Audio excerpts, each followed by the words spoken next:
Hello, friends. My name is Steve, and we're here today with another episode of Page Chewing. So we have some very special guests. We'll get to them here in a minute. PL, did you want to start us off with some introductions? P.L. Stewart, author of the Drowned Kingdom saga, and honored to be one of the co-hosts with Steve of Page Chewing. Um, I think this is episode 30, I believe. Is this I 30? think it's 30, yeah. 30? 31. 31. 31? 31. Wow. Yeah. Time flies. And Yeah. we're extremely honored to have these fabulous guests today. Mihir, obviously dear friend of the channel, and fantastic, the beating heart behind Fantasy Book Critic, and uh, phenomenal breakout author Gourav Mohanty. Everybody's flashing Sons of Darkness all over there. I get FOMO. I haven't gotten it yet, and everybody keeps holding up. I'm like, oh my gosh, I have to get that book. So it's amazing. So we're honored to have both of you. Thank you so much for coming. Thank you so much for having me. Just for people who don't know, I'm Gourav Mohanty. I'm the author of Sons of Darkness.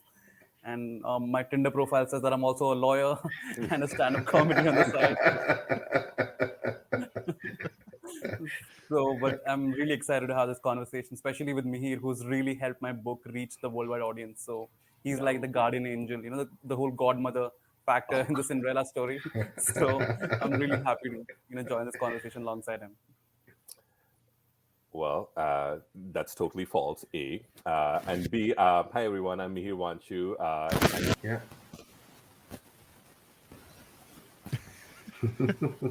Okay, I think we're settled down. So, sorry, go ahead, Mihir. I think it's a rival YouTube channel which has decided to hack your.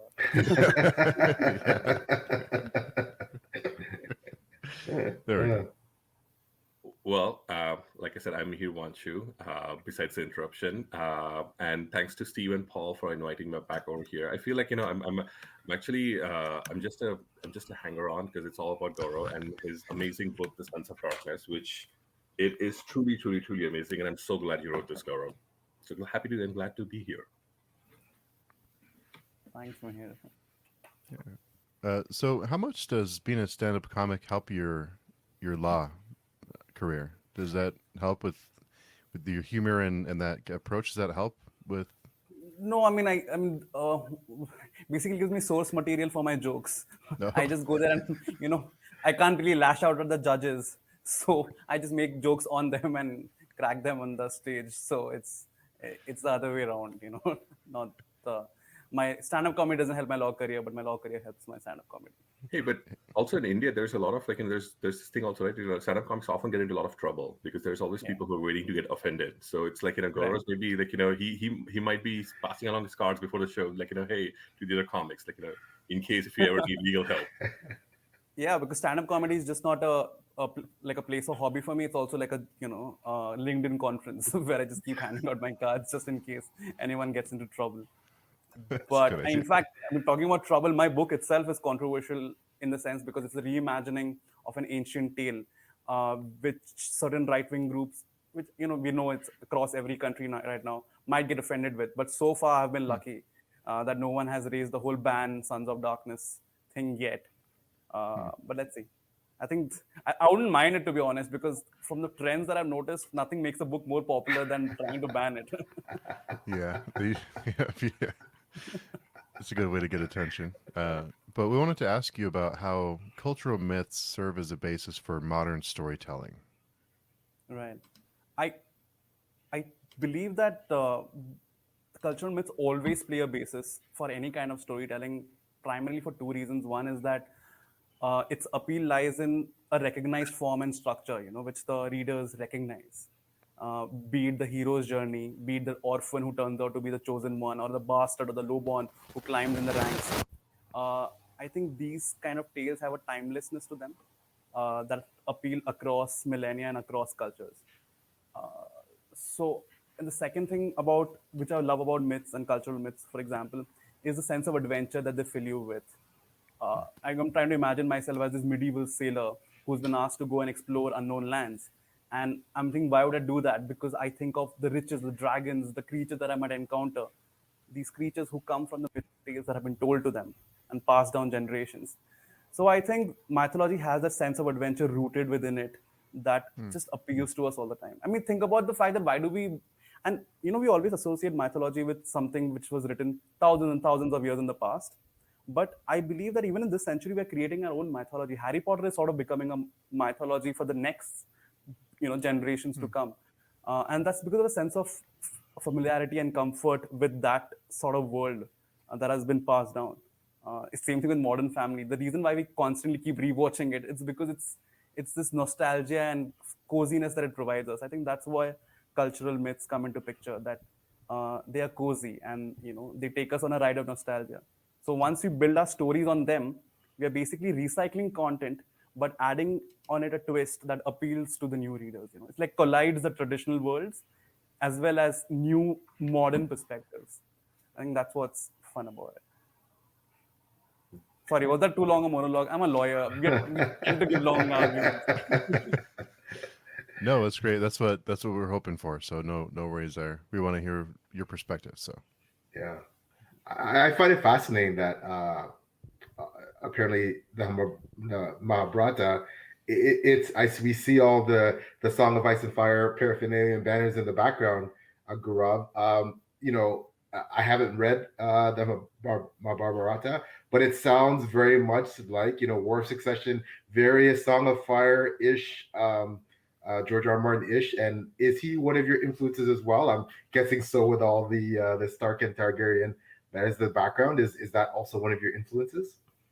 Oh, absolutely. I mean, George R. R. Martin inspired me to start writing because when I read it, I really wanted to read something similar set in an Indian world. And yeah, you're muted though. Read.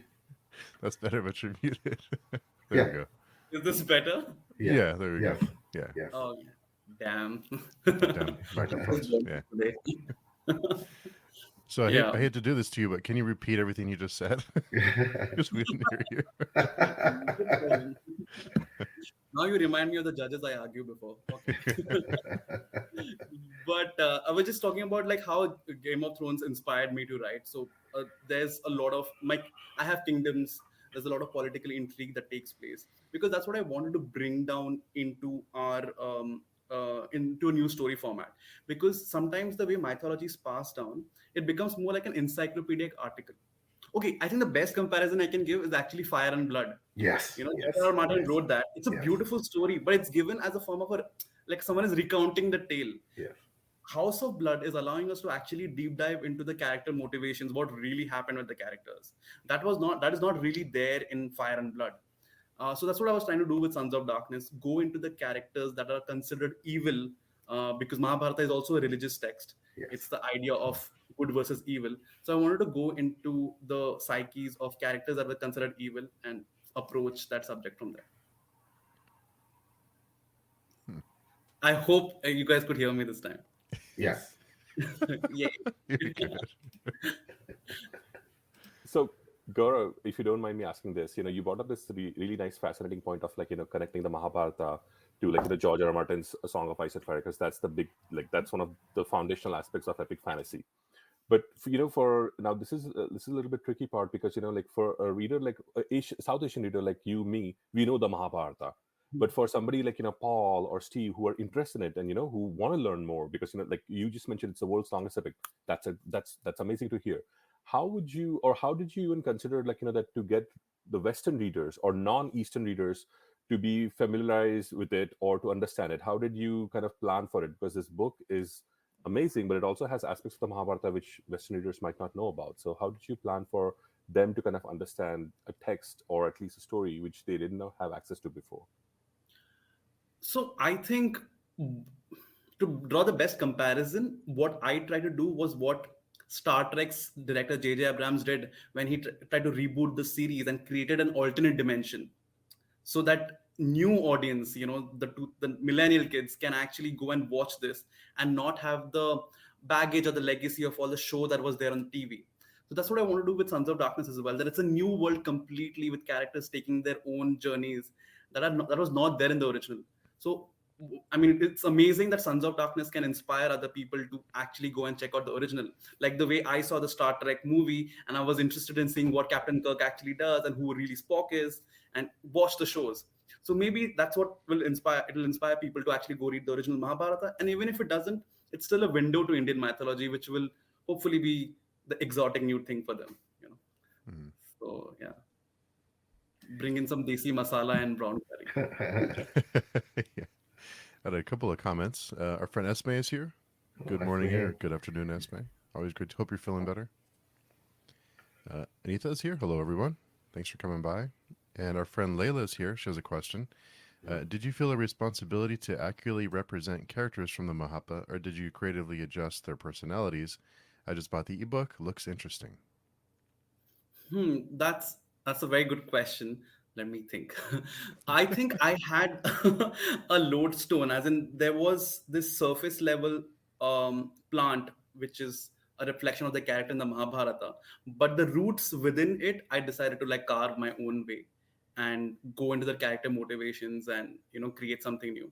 The liberties I took with is actually introducing new characters, so that from their eyes we can see the events unfold. So that's something which I took a liberty with. But as for the characters itself, yeah, I definitely took a lot of cinematic liberties. I did. Won't lie. And it's That's actually But I don't know, Mihir can, I think, answer this better as a reader. What did you feel about the characters and the deviations from the original book? so this was actually a great point which Gaurav brought up, and it was really fun for me because a person like anybody who's read the Mahabharata knows what happens in the end, who Krishna is, who Karna is, who Shishupal is, and what they do, and these are all POV characters in the book. But the beauty of his book, Gaurav's book, is that when I was reading them, I was very excited because they were all placed in new situations. Yes, the broad strokes were the same, where Krishna is, where he's located, his kingdom of in which kingdom he's located, where Shishupal is, and what his background is, but they were interacting in newer ways, and so it was really fun because I was like, is this going to happen or is this not going to happen?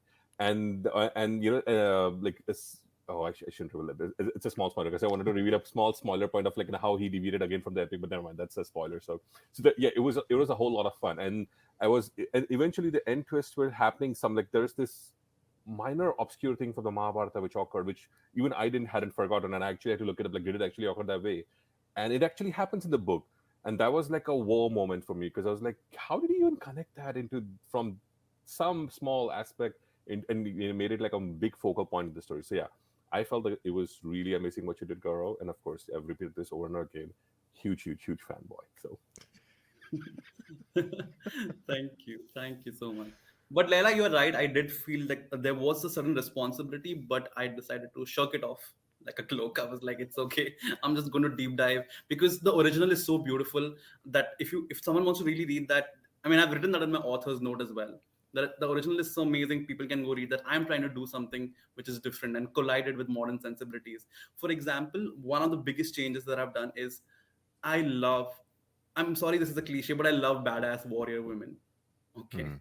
I mean, I am Leonard Hofstadter there. I love Battlestar Galactica, that sort of a thing. But so I wanted to get the idea of women warriors into the Mahabharata world, which might not be an accurate reflection of the epic as it existed then. While princesses were indeed trained in the royal, in sword fighting and archery, etc., etc., but we do not have episodes of them actually engaging in battles. That is something which I've completely deviated from. Gone in the sort of a Malazan way, where women and men are treated equally when it comes to actually fighting in the army. So that's something which I took a liberty with. Yes. and plus that's Lady Satyabhama in the cover. She is a major badass warrior in the book, and has a major pivotal moment. I mean, not moment, many moments which lead to many things all throughout the story and the climax as well. Paul, you definitely got to read this book. I think you're really gonna love it. Oh, I'm so excited. I'm on a temporary book ban because of my wife, because of the credit card's been rung up. But I will. That will be one of the first books, believe me, that I buy. In the new year. Mhm. Gaurav, I'm just wondering. I mean, there are so many amazing Indian and Eastern fantasy authors. Samit Basu comes to mind. He's a wonderful gentleman. S.A. Chakrabarti, Sweta, Taneja, Mhm. MS Tripa, all these.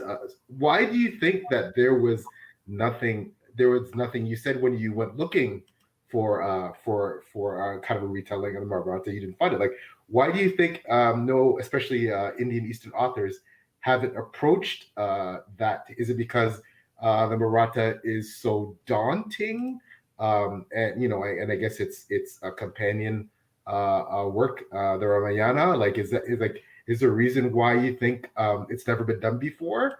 Like, or has it that maybe perhaps I'm not familiar with? Like, Yeah. Actually, that's a great question.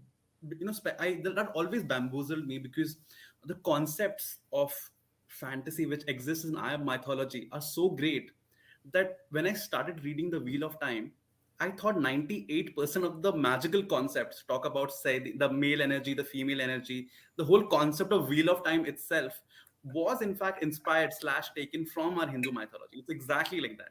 Hmm. We believe in the age of reincarnation. We have something called Shakti, which is the female energy.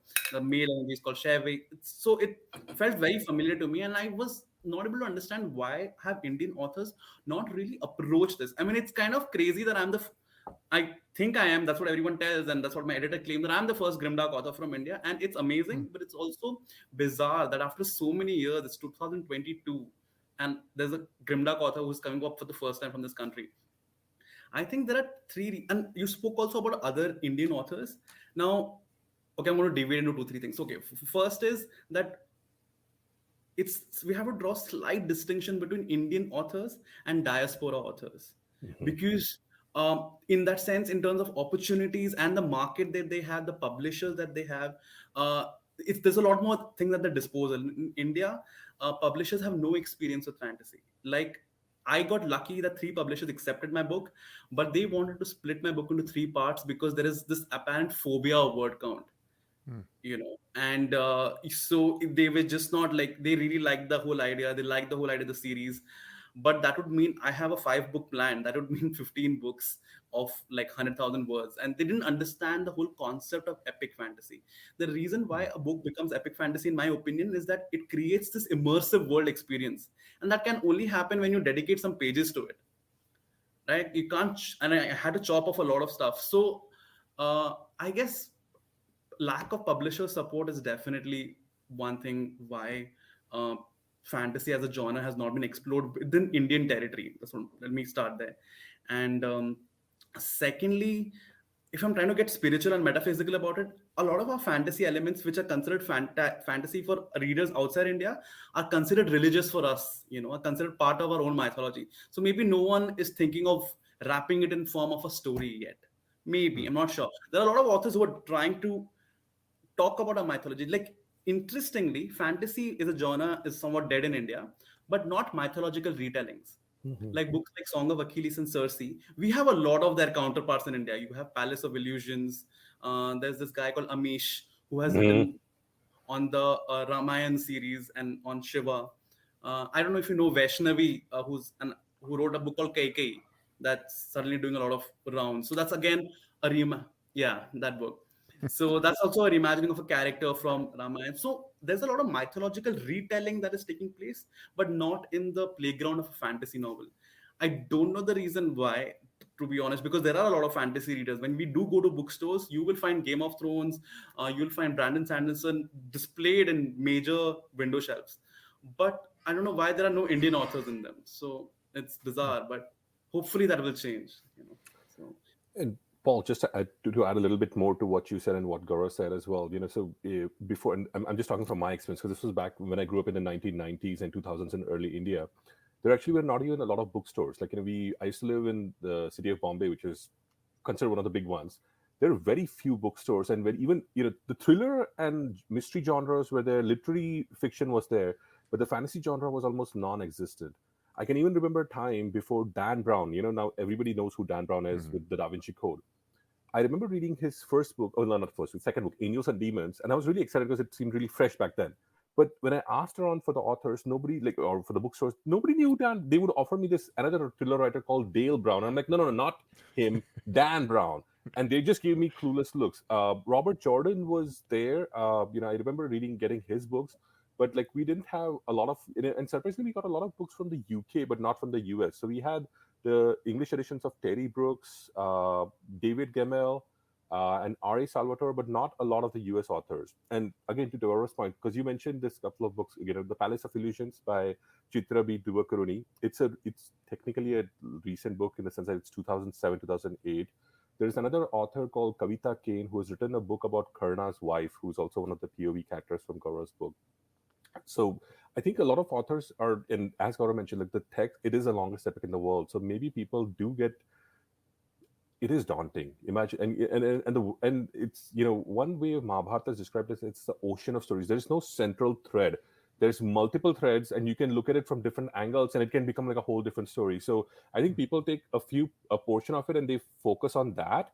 Like the Palace of Illusions, it is totally and entirely from Draupadi, the Pandava's wife, her viewpoint and her viewpoint only. Then there is this book called Mrityunjay, which is called The Death Conqueror, which I believe I had a copy over here, but it's from Karna's viewpoint and then a few other minor characters' viewpoint as well. So it's kind of like that. And now, thankfully, I'm hoping, with after Gaurav's success, maybe more and more authors will get an opportunity to write what they wish to, maybe previously did not. I mean, I think all it takes is like a first step, and if it turns out to be doing well, then other publishers look, okay, hey, this model is working out. We can, why is fantasy such a popular genre outside India? Why has nobody tried it here? It's something like that. It's like when people see Facebook really working out and somebody decided to create a social media platform which is similar to Facebook. Maybe, hopefully, it'll bring about that kind of change. So I don't know. Let's see. Hopefully, they will call me father of Indian grimdark fantasy 50 years down the line. I hope that's what comes about. But yeah, that's the plan. Have you guys read, have any idea of the Indian mythology concepts? So I wanted to actually bring about one interesting point. I hope you guys don't mind. So No, when Mihir was talking about how there are so many different variations of Mahabharata, India is a land of irony in that case. So Mahabharata was written 3,000 years back, but it was written text. It was actually written in, leaves, parchments, it kept going. Despite it being written, you had 1,000 variations. In fact, there's a very popular quote that there is not, if you take a single state, there will be 100 versions of Mahabharata. Mahabharata is also considered a religious novel in Southeast Asia because of ancient Hindu influence, because we had colonized that area long back. In contrary to that, we have a holy text which is called Rig Veda, which was transmitted through generations by a process called Shruti, which is oral tradition. It had to be learned by rote memory, like the way we learn history dates in our exams in school, something like that. But imagine there were around 3,000 mantras. Mantras are basically small prayers, which you chant to invoke gods. And it was transmitted by telling them you have to memorize this, and each mantra had a specific physical sign to accompany it. And despite it being transmitted through the oral tradition, you would think that, all right, maybe, it will get lost in time or there might be slippage. And India is a huge country. But you take a priest from the North India, South India, West India, East India, they will all recite it in the same manner, in fact, despite passage of thousands of years. So through the oral tradition, they froze the Rig Veda. But despite being written, Mahabharata had 1,000 different variations. So it's weird, it's interesting. And that's why Mahabharata allows us, even writers right now, to take characters and, reimagine them and put them in different worlds. Sorry, that was a lot of information explosion, but I think that's that was a lot of fun. A lot of people are obsessed over Greek mythology and, Homer and everything, but I wish the Britishers spent a lot more time exploring our history so that it would have been actually open to the entire world. But hey, it's never too late. Yeah. No, it's really great information. You're learning a lot. A couple comments. Original work was written by Sanskrit. Even Tel Versam. I think it's Tamil. Yeah, Tamil. They're saying Tamil. The M is missing. Oh, okay, gotcha. And Gochand is here. Good evening. Good morning. Our friend Angie, the Bookaholic, is here. Hey, Angie. Anita says there are a lot of fantasy stories for kids in other Indian languages, but haven't been much in India. In English, sorry. Yeah. In English languages. Original Mahabharata is not written in English. Yeah. Sanskrit is considered the mother of all languages. Yeah. Okay. And for the historical context, there was an Indian guy, Kisari Mohan Ganguly, who in the late 19th or late 18th century actually translated the entire text, and his text is actually freely available online. Where the English version is like in the form of verses, because that's how the the Sanskrit version was, where it'll talk about it. Each line will begin with "O great warrior, son of this." Like it won't get to the main context until 10 lines just proclaiming the heritage. So it's kind of hard to read that, but there are other authors who have kind of condensed that into a much more readable version if anybody's interested. Oh, that's really interesting. As you said, I would love to see completely new and fresh fantasy world built, but not based on our mythology. There are many non-English authors who have shown their brilliance. English was introduced to India after 1696. Mahabharata happened around 2500 BC. And Esme has read my mind. No worries about the info dump. I'm loving this and learning a lot. Thanks. Spectre, good morning. And Angie, yes, keep them coming. Love the info dump. And I think it's a lot more appreciated on YouTube videos rather than in books. Yeah. And Taylor's here. I'm good that I can't be there on video at the moment, but I'm obsessed with mythologies, and I love the particular beauty that comes from spoken word stories. They take on a life of their own. Oh yeah, and another fun fact about this, since Taylor mentioned this, like the Mahabharata, like Gaurav mentioned, has spread, to Southeast Asia as well. So in Indonesia, if you go there, they have, all the Mahabharata characters, Arjuna, Krishna, Garuda, they are there as well. So if you look at, the main airline of the Indonesia, it's called Air Garuda. They have lots of these beautiful statues and stuff like that as well. So yeah, and they even have their own version of the Mahabharata, like where there's minute differences here and there of how, again, the main story broadly is the same, but there's small differences, like they'll have Bhim's wife who played a major influence, but not so in the Indian version and stuff like that. So it's really fun to kind of keep on discovering them. Yeah, it's just for me as a reader, such a huge untapped, limitless potential, right? With Indian and Eastern fantasy, some of the best books I've read all year. Sierra Frost, thanks to Steve, he got me on to Obsidian Awakening. Please read that book. Beautiful book. Middle Eastern inspired again. Of course, Gaurav, you did a great live with Zamil Akhtar, amazing author, wonderful human being, and his Gunmetal Gods. Again, one of my favorite. His whole series now become one of my favorite series. Like, it's such a huge, again, it's untapped potential. It's limitless. Like, and I feel like it's the future going forward.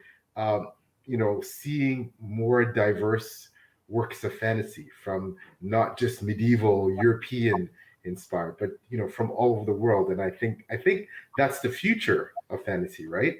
And as more and more authors such as yourself emerge, it's just going to add such a lushness to our reading, which I'm just thoroughly enjoying. I'm just loving, almost like a renaissance in fantasy. I mean, that's beautifully put, because now that you put it, I'm trying to think of English readers in US and UK, like the Spanish Empire, who's discovering the exoticness of the Indian market, and they are sending Vasco da Gama to find the routes to that place, So I guess in that sense, fantasy itself is moving towards a non-European magic systems and worlds. I mean, if you look at the success of Poppy War, I think that's like a shining example of how the world is thirsting for a non-European inspired fantasy series, because it's something new and something different. So yeah, hopefully that fantasy in that sense will become a lot more inclusive and diverse as this proceeds. And you had mentioned earlier about about some books being like on a ban list, or was that part of the reason why we haven't seen more darker fantasy stories from India, from that part of the world? Does that contribute to maybe the lack of content we're getting there that hope to see more of? I don't think I would not go that far yet, because this trend of banning or being very sensitive to any kind of liberties taken with literature is something which started very recently, like in the last 5-6 years. So I wouldn't credit that to grimdark fantasy books not coming out. In fact, there are a lot of normal fiction works which are very dark and very gritty, and there's a lot of violence in them, but no one's really explored the whole idea of magic system yet. I think that was something which was missing. Like, even if we take the example of the books which Mihir cited, Palace of Illusions by Chitra Banerjee Divakaruni, that retold the Mahabharata in perspective. But again, there was no that concept of magic system involved. You know, you spoke about S.H. Chakrabarti. She's an Indian author, but the fantasy that she dealt with was Middle Eastern inspired, not Indian. So in that sense, I think that's something which was missing for some reason. I haven't had a chance to read R.R. Virdi's first binding yet, but I've heard that that also is very interesting. I do not know if it is an Indian magic system or not, but yeah. So yeah, but I think that's also something which is, you know, I'm sorry, I'm kind of deviating, and I hope, I mean, this is a conversation, so I'm just going to I talk about the first thing which we spoke about, how certain books are becoming myths for the next generations. Like, in the sense, Game of Thrones is sort of a mythology for me, who I am now reinterpreting and putting it in the Mahabharatan world. And that just reminded me of first binding, because I hope this is not controversial, but the Name of the Wind is so popular, and it is a mythology of its own. And first binding, in that sense, is a sort of interesting using of those kind of techniques and trying to tell a new story. Because I think when Steve told me about the topic, I started, okay, let me just read about it. And I discovered somebody had made a chart about mythological influences, and it said that it has to have three things. One, that it needs to be based on some ancient mythology stuff. Like Harry Potter, for example, is based on Arthurian legend of this chosen one who comes to pick up stuff. In that sense, Sons of Darkness is built on Hindu legends. And then there is something that it needs to be a fan fiction of a kind of an existing mythological trend. Sons of Darkness can be a fan fiction of Mahabharata, and in that sense, even Game of Thrones. And in that sense, the first binding can be a fan fiction. Please, they do not kill me for this, but of the Name of the Wind. And a beautiful one, and I love reading it because it again brings that sense of familiarity that I love the first story, and I love what he's doing with this. Patrick Leo said the same thing on his YouTube channel, that there are a lot of comparisons drawn between Name of the Wind and the first binding, and he agrees with all of them, but it was still such a fresh story that he loved the read. So I think that's kind of interesting about mythology just not being something which is very ancient, but also modern mythologies. Something which I just thought of. Yeah. Verdi just does a little bit different thing. Like, he while he utilizes like the settings, like his magic system is not like a Hindu or based on Hindu mythology. The settings of his book are based on South Asia, but the magic system is kind of like a little bit different. It's like a mental system. Like, the characters have to form these bindings in their minds and then kind of speak it, and then the magic happens. It's kind of like that. So it is a pretty cool system, and I'm excited actually. And honestly, I feel this is a better book than Name of the Wind. Like, this book is truly amazing and has, like Gaurav mentioned, some similarities, but I feel like that's like, that's like the hero's journey, right? Like, and it's like between, if you compare Star Wars and Aragon, they're kind of similar because they both follow the whole hero's journey, but they're not technically, you can't call them rip-off. So it's kind of like that. Yeah, and it's beautiful. I mean, that's why I think Tor is really pushing for it, because they must have seen the value in that. I'm really looking forward to read this, especially because when you go on Amazon, it always says people have bought Sons of Darkness and First Binding together. There's always a plus sign. So I'm really happy with that team up. So I'm really looking forward to that. I mean, I think for similar reasons, even my book has been comped with First Law series. I think that was one of the major. I think someone asked me right now that, I think Leila asked that, was there any responsibility when it comes to changing the characters from our ancient mythology? And this is something which is very interesting and slightly controversial again. There's a character called Shakuni in the original Mahabharata who limps, who's a cripple. Okay. And he is this devious guy in the original epic who wants to bring down the empire. I have a similar character in my book as well. Okay. And suddenly I have this guilty pleasure / torment of sometimes going and just checking out the Goodreads reviews. Can't help it. I'm just a human being at the end of the day. And sometimes I see that comparisons, which they say that it's based on that. And I'm like, that's not true.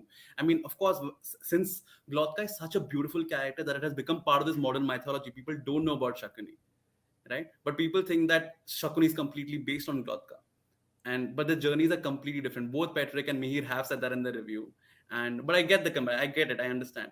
But now I mean, everyone's been watching the House of Dragon. That guy called Laris, he's also a guy who limps and he's devious. So I'm sure there are going to be comparisons that is picked up from Glotka as well. So I mean, that's the part of, I think, power of modern mythology that I was talking about. And hopefully that when they get through the pages, they'll see that they take different journeys. I'm sure it echoes as well, because I did tell Mihir and Patrick that I'm sure in my mind when I'm talking about this guy who's a cripple and who's really devious, I'm sure Glotka entered my mind because that is such a memorable character. But yeah, but there is this also this other character who was written 4,000 years before Glotka was born. So yeah. And I think that's why perhaps Taylor. I didn't have a chance to finish watching it before the broadcast, but Taylor from Maybe Peep, to their pages, our other wonderful co-host who unfortunately couldn't join us live. She just made a fascinating video about fantasy, reading fantasy, and diversity in fantasy, and about the importance in terms of I don't want to misquote. A lot of it was about one of the impetuses to do that was simply about learning. And so if you didn't realize that, the Mahabharata was this one of the most ancient, written texts anywhere, and that it was made thousands and thousands and thousands of years ago, you might, you might think, okay, well, obviously, this particular book is, this particular character is based on this book, but no, the Mahabharata far precedes this, right? So, I think it's just all part of our education, having all of these, like I said, these rich cultural experiences with reading now, reading all these writers from all over the world, that it's educating us in terms of, did you realize that this was out there, that this is just as ancient as the Iliad or the Odyssey, or do you know what I mean? Like, a lot of people aren't aware, right? And I think it's important in our education as people who love literature to experience this. So thanks to writers like Gourav, this is what it's doing. We're learning, we're educating ourselves. So I mean, I think as authors, our duty is to educate, entertain, and enchant. So I think hopefully that works. Or what I'm going to do is, when this video does go up, I'll carve out that section where I'm talking about this and just make a TikTok or a reel about it. Send it out to the internet sphere that, hey, this is there. And Esme agrees. This fits nicely with Taylor's latest video about reading diversely. Yes, check that out, everyone. It was a very nice video. Yeah. Partha says Southeast Asia also worships characters of I'm going to mispronounce that. I'm sorry. Ramayana? Ramayana. Okay, good. Which is older than the Mahabharata. Yes. Sorry, I know I'm butchering all the words here. Apologies. Angie says, considering the twist that you have given the MB characters, did you fear backlash from a particular section of Indian readers? Oh, absolutely. My dad was petrified. He's like, listen, you will have to get security. We don't have that kind of money or influence in the society. And he was so worried when the book is going on. He told me to use a pseudonym. Don't use your real name, or at least don't use a surname. Don't use my name. So he was very worried. I'm like, it's okay. Let's see how it'll go out. And so far, the reviews and reception have been very kind, even from the right-wing community. So that's something which is very special. And he's happy that, I'm not going to be pelted with stones on the street. So, that is a real possibility in India. He's not joking. I'm not. Not kidding. Okay. That is not a figure of speech. That is a real possibility in India, that you can get pelted with stones, or your house can get pelted with stones, because the Indian public, like, their love, it's on a different angle. Like, they'll if they love you, the Indian public will take you to, their hearts will be filled of it. And the alternate is true. The opposite of love can also happen. When they dislike you, they'll make it known in really, really horrible ways. So yeah, religion is always a tricky subject, and but so far they have been really kind, so that's good. Because there's this very famous Harvard graduate. I mean, she's a big figure of authority on Hindus. Her name is Wendy Doniger. She's an author based in US, and she wrote a book called On Hinduism, which is a beautiful book, and it was published by Penguin. But because of pressure, they pulped every single copy like 3 years back. Yeah. And that book has been in the market for the last 15 years. So I have a copy of it. But as I told you, in the last 4 or 5 years, the backlash against anything which they don't think is in consonance with our idea of religion should exist. So, cancel culture and all that. So, yeah. Wow. What is it? So when it comes to depicting deities, religious figures, what is it that? What is a writer? I know for myself as a writer, some of the some of my favorite books I've read. Sir, you mentioned Circe, wonderful book, by Madeline Miller. What is it in the treatise of how an author writes deities, religious figures? There's one of the big series on my TBR that I have to, The Immortals of Malua, which again we're talking about Hindu, dealing with one of the most famous Hindu gods, Shiva. What is it about how an author treats their writing, their depiction of religious figures? What is it what can an author do to respect people's beliefs, how they idolize that particular figure, but yet maintain that realism, true to their own vision of what they interpret that figure to be? What do you think an author can do to keep true to their vision, treat that understanding how many people look to that figure as a deity, and respecting that? What can an author do in that? All right. I'll answer the question in three parts. So I'm going to start with a bit of an info dump. I hope that's okay.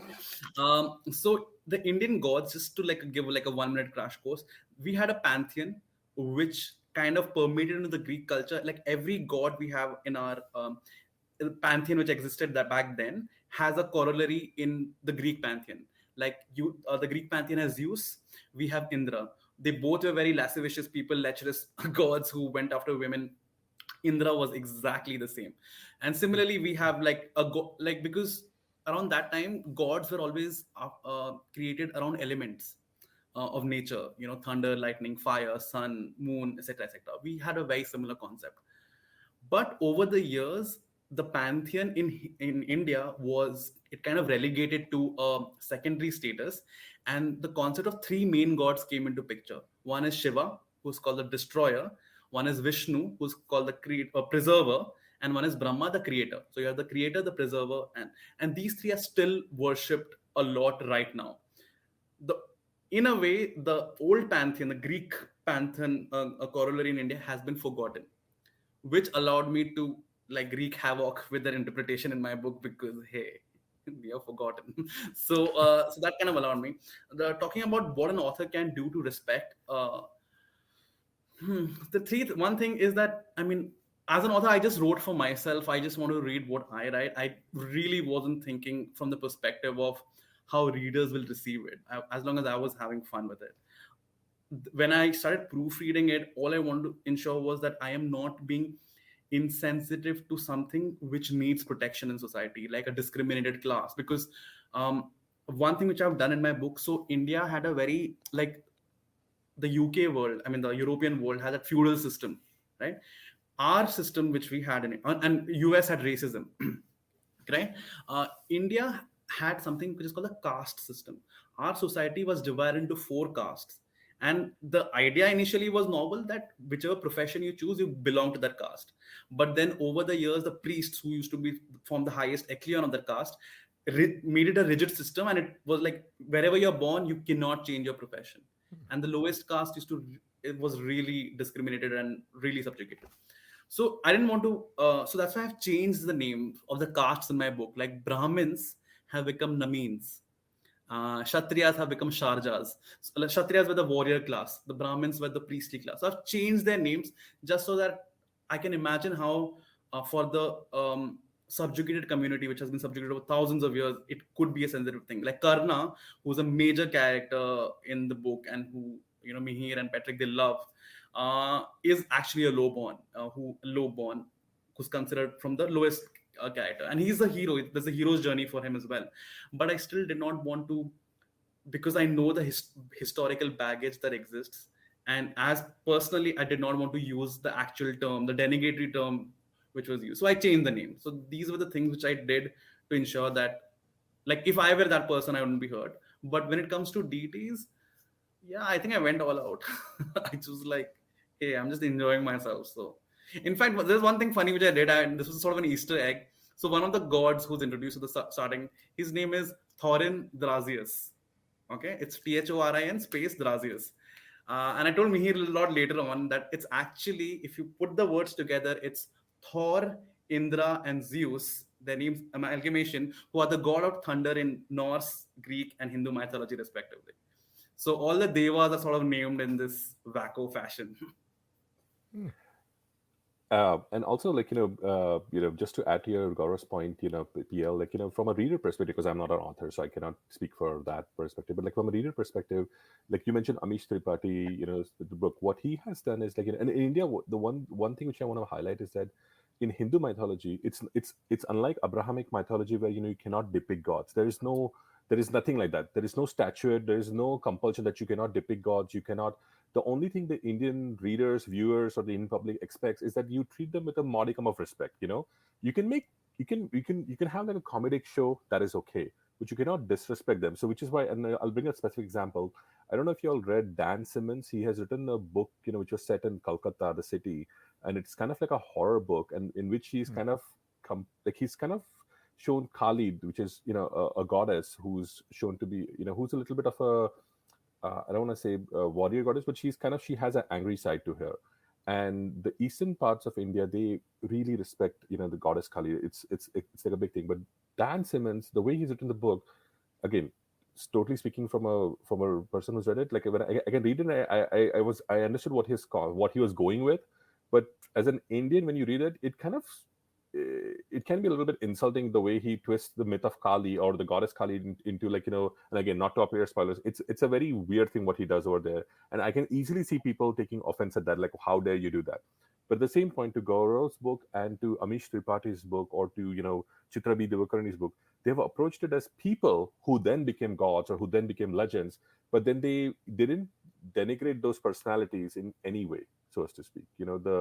Even if Gaurav writes about these gods, and this is not a spoiler, the gods which he writes, they're larger than life, they're a little bit mean, and they're a little bit, just to say, inhumane, because they're not human after all. But that is in line with what we have seen as a reader, or what we have experienced as from a mythological perspective, and that's okay. That's not offensive. Of course, if anybody takes offense, that's a whole different story, and I don't think they're right. But that's not offensive. What Dan Simmons did in that book, it was a little bit offensive. Again, I'm not advocating banning his book or book burning anything. I'm just giving an example of what can be offensive to a reader, especially from that who comes from that area of the world. And another examples of books which are not offensive because they do it in the right way.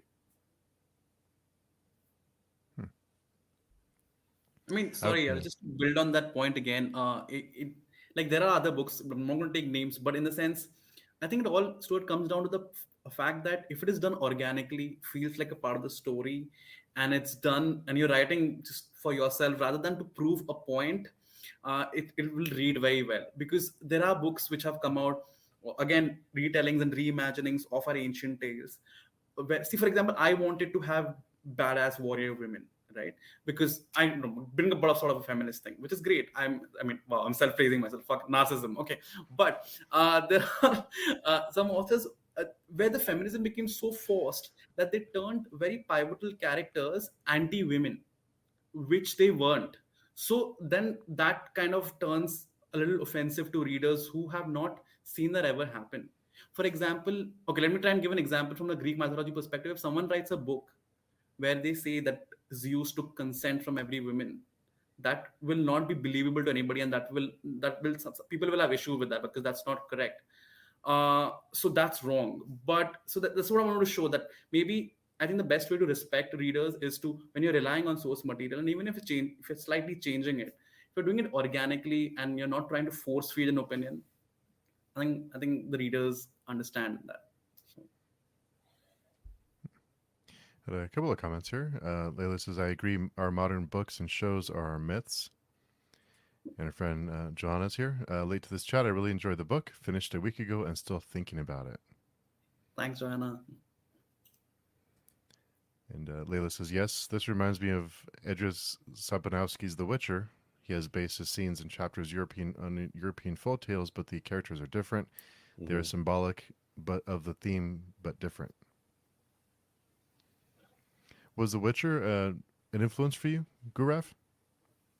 I unfortunately haven't had a chance to read the books. I just watched the show, but I really want to have a Henry Cavill like character in the in the book. And that's something which I really want. But actually, that's an interesting point because honestly, like if I read any whatever fantasy books I've read, when you ask me what is the importance of cultural myths, I think one of the biggest importance that it has had is in giving all the monsters and creatures in our book.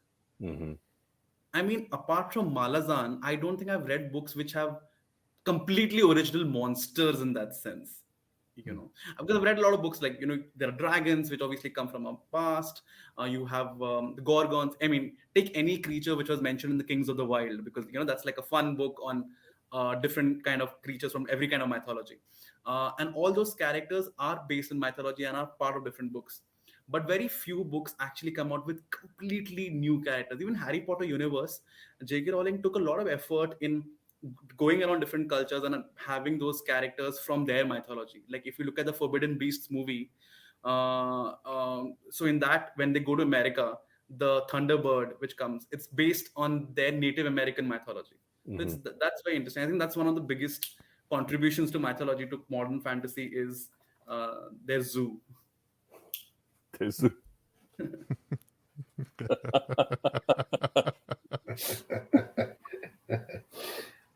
a special shout out to Dirk Ashton in his Paternus trilogy. He does the same thing. Like, you know, he has written a story which combines all the world's mythologies and all the world's monsters as well. And the monsters are the main characters in his books too. So if anybody has ever read those are really fantastic. Yeah. Partha says, I recommend everyone to watch the English movie, The Mahabharata by Peter Brooks in the late 1980s. You will enjoy it. I'll have to go check that out. Unpopular opinion: don't watch that movie. No. No. This Don't watch it. is going to be an unpopular opinion. It's a very, I don't even know what to call it. It's not a movie in the classical sense of like, you know, how people are expecting it. It's more like a stage show which is then shot in cinema, and I don't know. Yeah. Give it a shot and then see what it would. Do not expect an accurate rendition of the original Mahabharata epic, or because it won't excite you about the Mahabharata. Let me put it this way. I love how Mihir is just controlling himself from not using undiplomatic words. Well, I think the best thing to do is just wait and petition HBO to turn Sons of Darkness into a series. Yes. There you go. Yeah. Yes. There you go. Taylor says, if you think about it, pretty much all character archetypes and stories have been done at this point. We've been telling stories for too long, and to not be repeating ourselves a bit.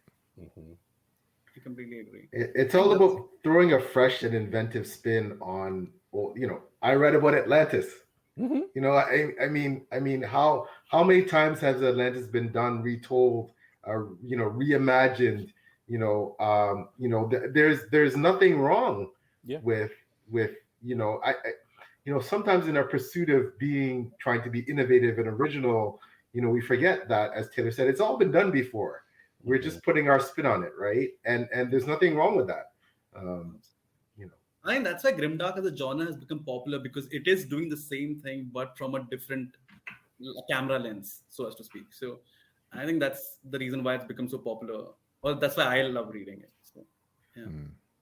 Yeah. And I have to ask, I know this question, it's a question we always ask whenever we have a grimdark author or reader on, but what does the term grimdark mean to you?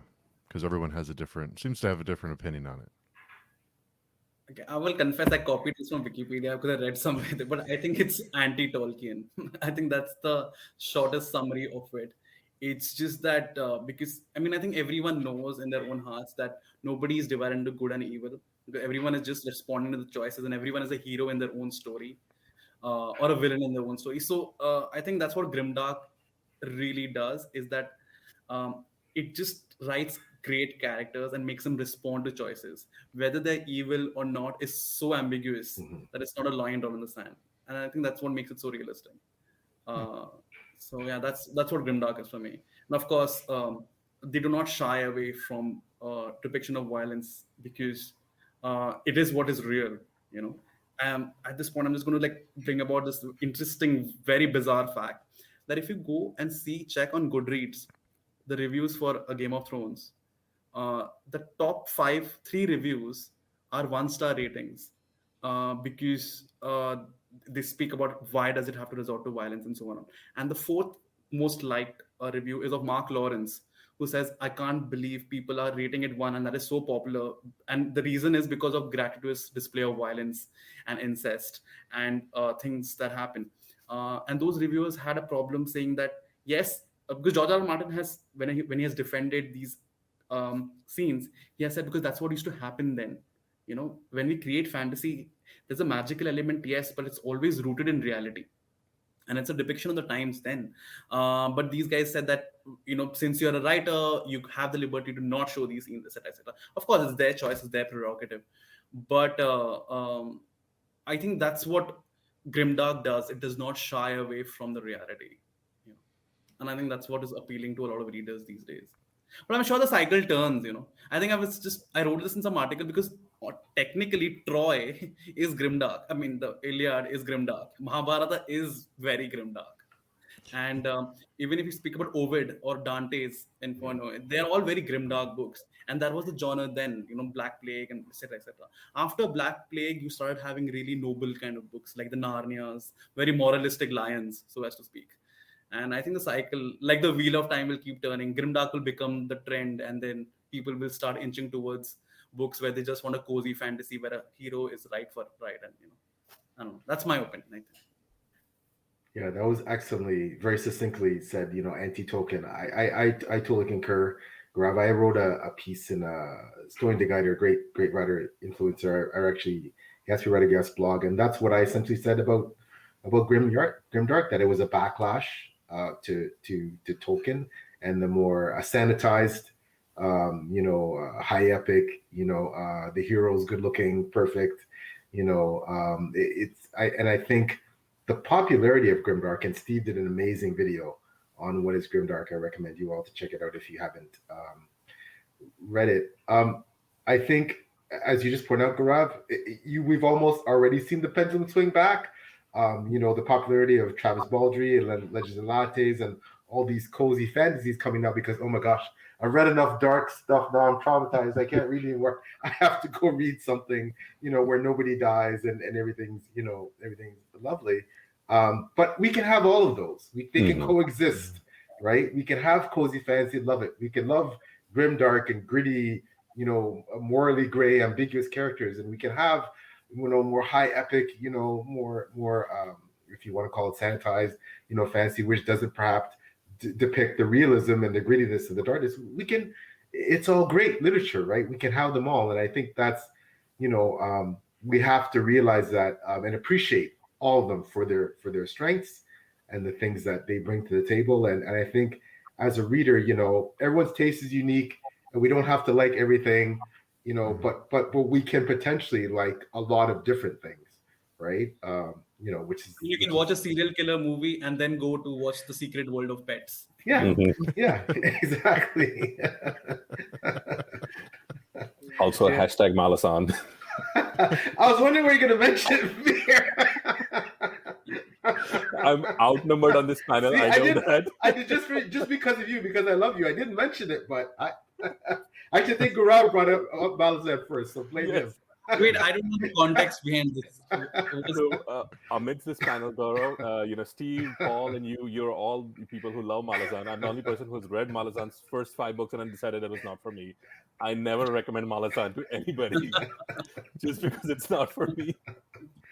Yeah, a bit of a running joke there about I'm always teasing here about Malazan. So.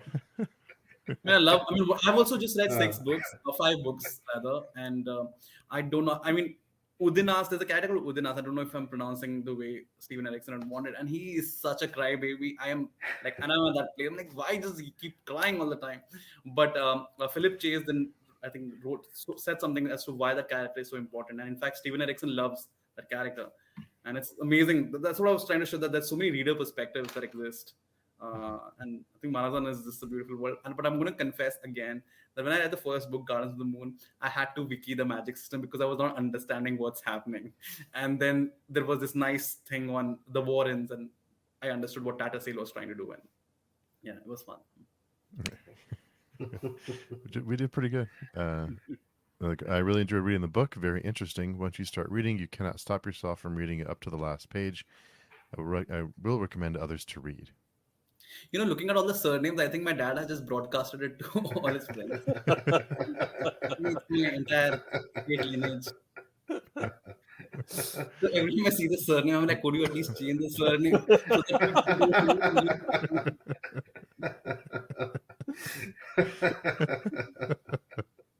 That's the Indian family system. Bad as Red is here. Good morning. It is early. Morning. Good morning. Good Good morning. Anita says, I'm only 150 pages into the book. Haven't met Karma yet. He is my favorite character from the Mahabharata, so I'm excited to see how Gourav portrayed him. Anita, you're going to love him. He is Gaurav has written in exactly the way Karna was in the original epic, and it's fantastic. Yeah, that's the one character I did not take any liberties with because the original character itself is so bloody amazing. So, yeah.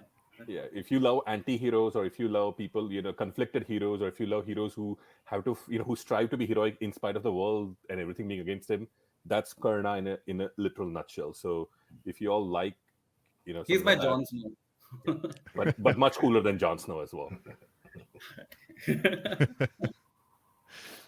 Mihir, I'm sorry, Steve. No, Before the book was published, I actually made this epic rap battle video between Jon Snow versus Karna and called it the Battle of the Bastards. I have seen that. sorry, Steve. That's a great idea. I'm idea. going to see that. You're going to look at that now. No, please don't. Then you will not read my book. No, please don't. I also saw Bashima's name in the glossary. Another favorite character of mine. Can't wait to continue.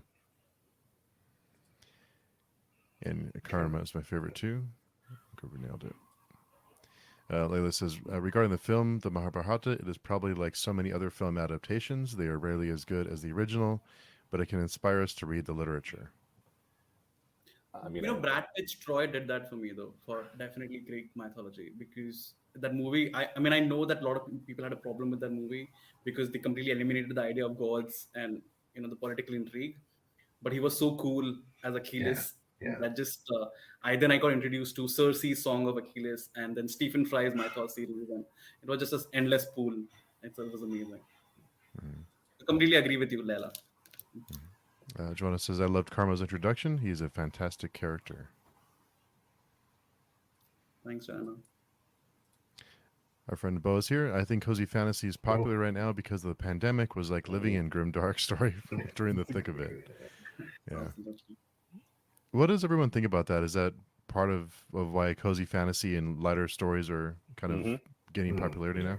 Oh yeah. I believe that, we weren't ready for the slice of reality that we received during the pandemic.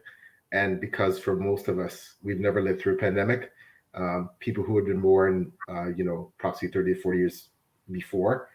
So people in their night, they understand what that looks like and the horrors of it. We were the first, of this generation. I talk about people born sometime around 1970 and later.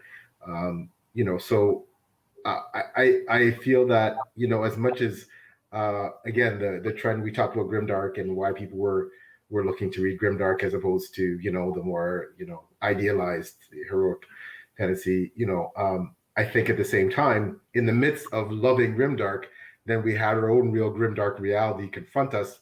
And that was a bit too much. And then we started saying, okay, well, you know what, maybe, with everything that's going on right now, my sick parents and worrying about, my elderly parents in a nursing home, are they going to get COVID? My child, cooped up, not being able to go to school, and, I have to work from home, and all these other things going on. I think, we definitely may have turned to, something a bit lighter, more uplifting fare. And it's not that grimdark is without hope. I certainly don't feel that grimdark books there's an absence or a dearth of hope. absolutely. A lot of grimdark books definitely have a vein of hope shining through them, right? It's just that to get there, you have to go through a lot of grime, So, I mean, the finest lotuses are found in the worst lakes, so it's something like that. They always grow in mud. So I completely agree. I mean, Terrace Pratchett really helped me through the pandemic. I mean, his books are so light and cozy. I really want to read Travis Baldry's Legends Nowadays. Legend. The original cover was beautiful. The two, orcs. The ogre, yeah.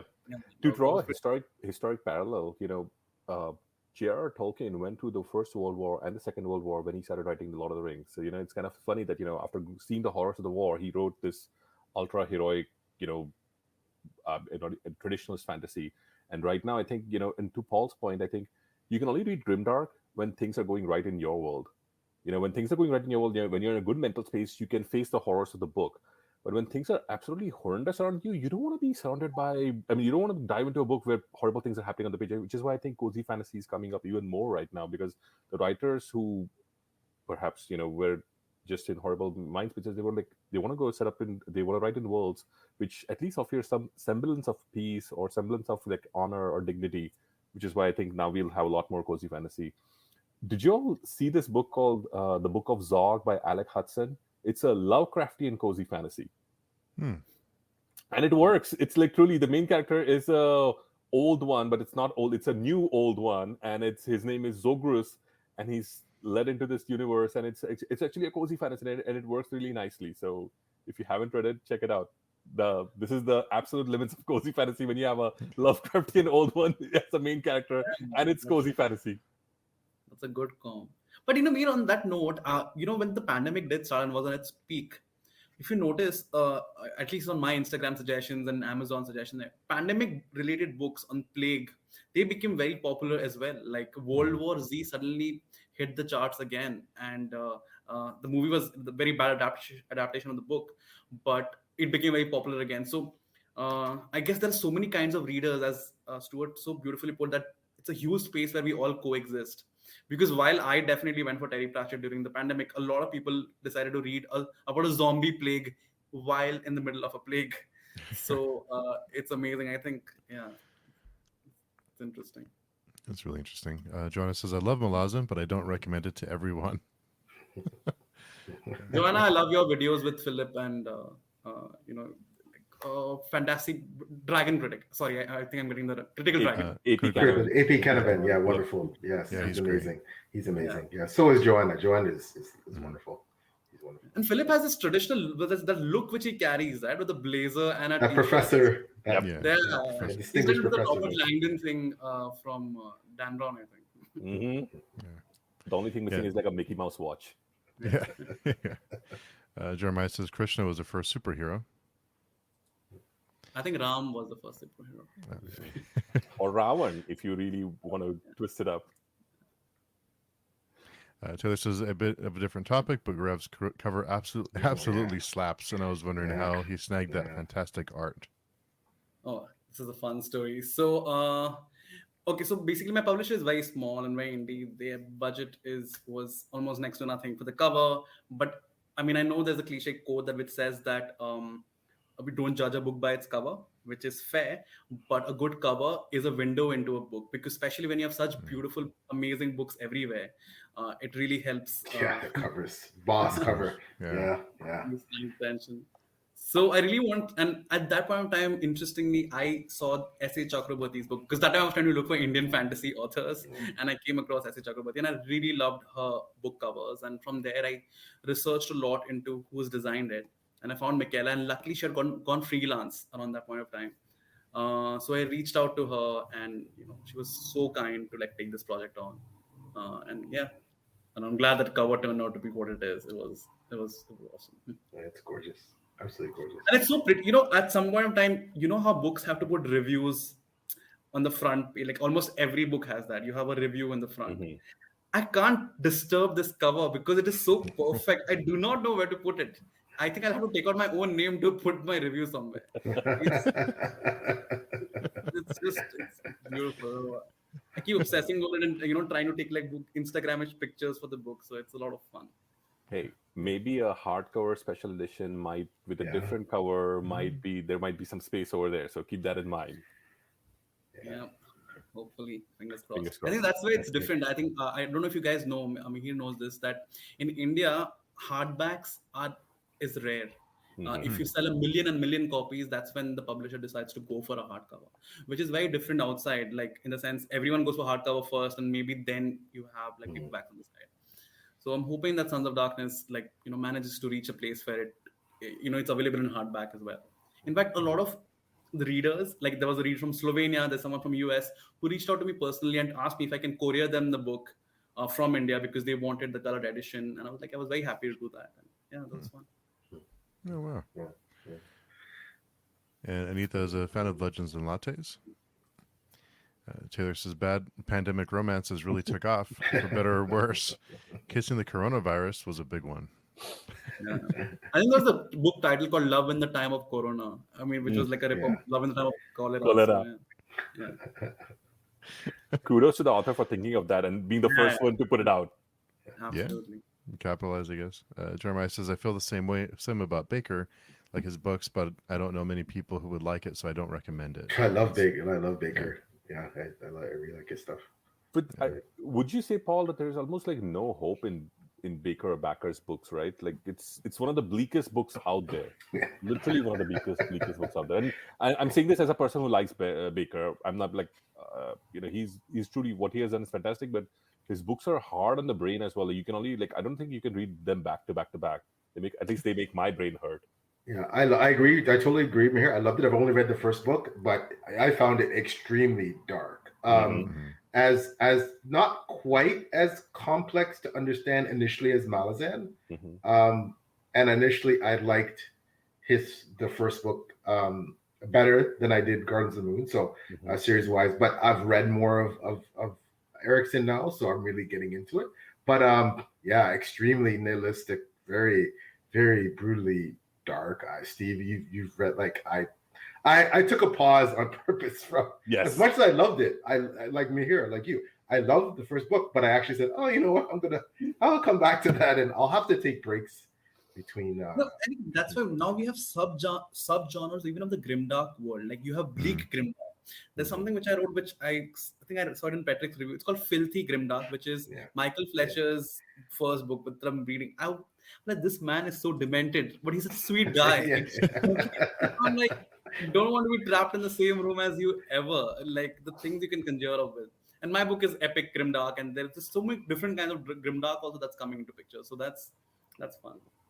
Yeah, you're right, Gaurav. There's all these different subgenres within.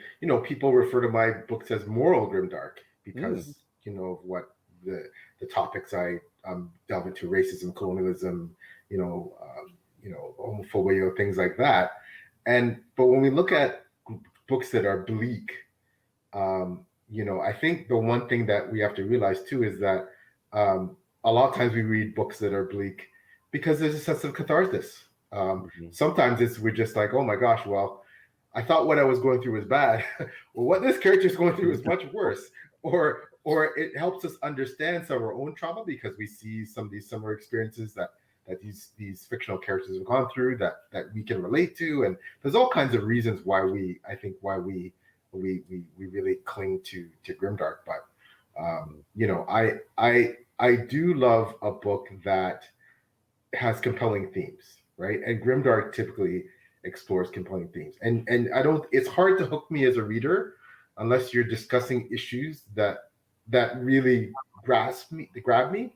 So, and that's why I'm so looking forward to your book, Gaurav, that I know it's going to I can just see it's going to grab me. But one question I did have for you quickly, Gaurav, how have you felt about all this initial success? Like, your book is everywhere. Everyone wants to buy it. It's really blown up. Like, how are you feeling about the initial success that you've enjoyed so far? I think I feel like Cinderella would have when the shoe fit. It's just when I wrote the book, it was mostly to get fantasy to Indian readers because there was no fantasy book here. And again, it was with a small publisher I had to do a lot of legwork and I did a lot of research. But when initially the ball got set rolling was because of Mihir. He did a cover reveal, the Q&A, and that kind of sent the book out there to people like, okay, hey, there's a book like this.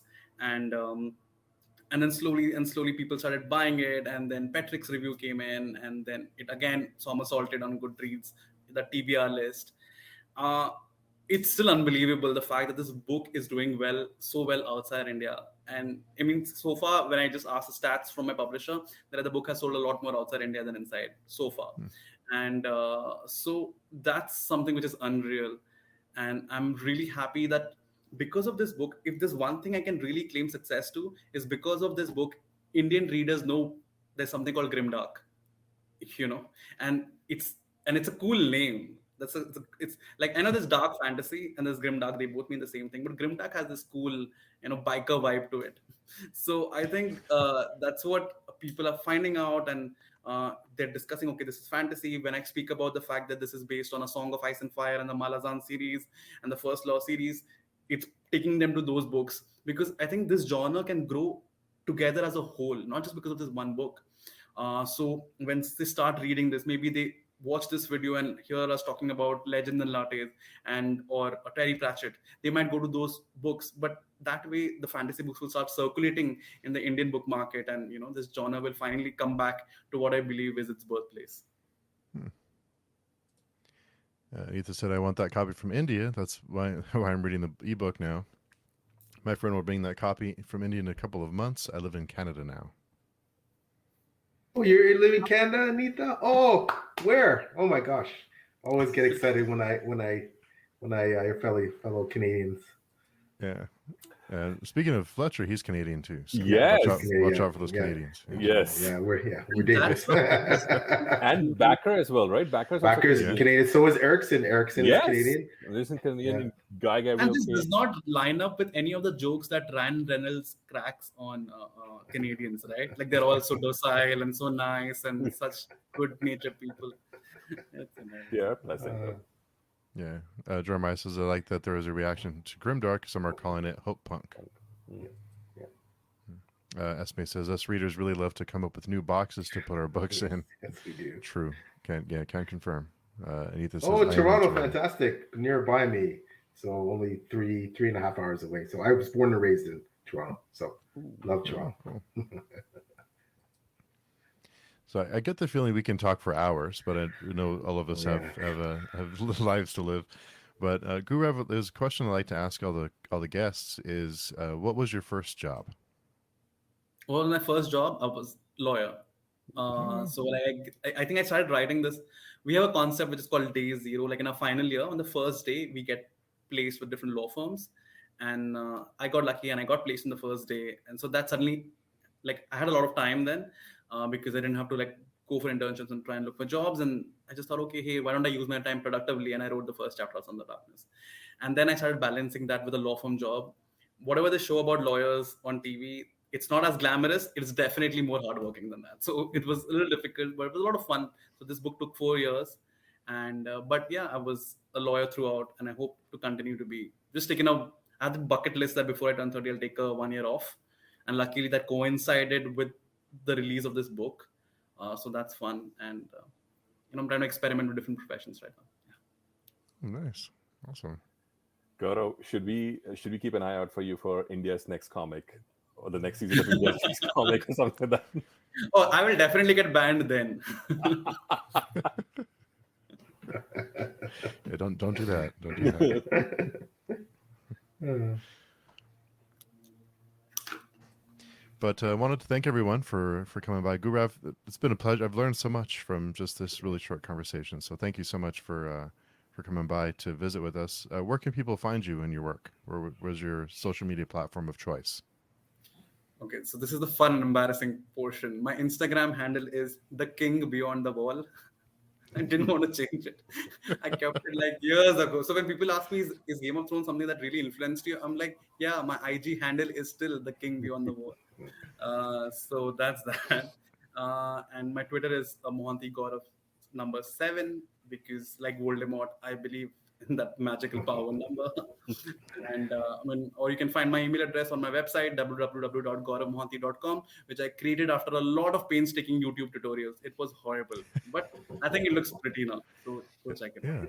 it looks really good. Yeah, it I does was look good. looking at it. It looks really good. So well, job well done on that. And thanks. Yeah, good stuff. And that link is down below in the description and will be in the podcast too. So anyone looking to connect and check out Gaurav's work, PL, where's a good place for people to find you? Well, typically beside you and Taylor on page chewing on your channel or Taylor's channel. I'm also an assistant editor and blogger with Before We Go Blog, as Steve is, led by the wonderful Beth Tabler, who's also a lead on Grimdark Magazine. She is. You can find things about my books and me also on my website, www.plstore.com, where you can find about John Kingdom Saga, the 2 books out, Lord and King, and Lord and King coming out this coming year in spring, hopefully. And the 2 books that are out right now are John Kingdom and The Last of the Atalanteans. And also reviews on Goodreads. I love to read and review books. It's my passion. Can't wait to get to Sons of Darkness, very high on my TBR. And just my DMs are open. Twitter's my preferred social media platform. I'm open. DMs are open. So you want to talk about reading, writing, etc., business related stuff, just send me a DM, and love engaging with people in the community. So thank you so much again, Steve, for having me on this. Well, thank you for coming. And Mihir, where can people find you and bother you? Well, I'm part of a wonderful team at fantasybookcritic.blogspot.com. It's made up of Lucas, Caitlin, Daniel, Shazzy, Matthew, and me. And you can always email us from our website link, but also on Twitter at Fantasy Book Critic. I also hang out at Steve's website forums as well. And just bug me anywhere. Happy to chat about books and happy to champion other books as well, indie and traditional published fantasy. Awesome. Well, thanks everyone for coming by. Also, everyone in the chat. It was great interaction. It always adds to the conversation when we have active people in the chat asking questions. So, go check out the book. And thanks again, everyone, for coming by. Hope to see everyone soon. Bye, everyone. Thanks. Thank you.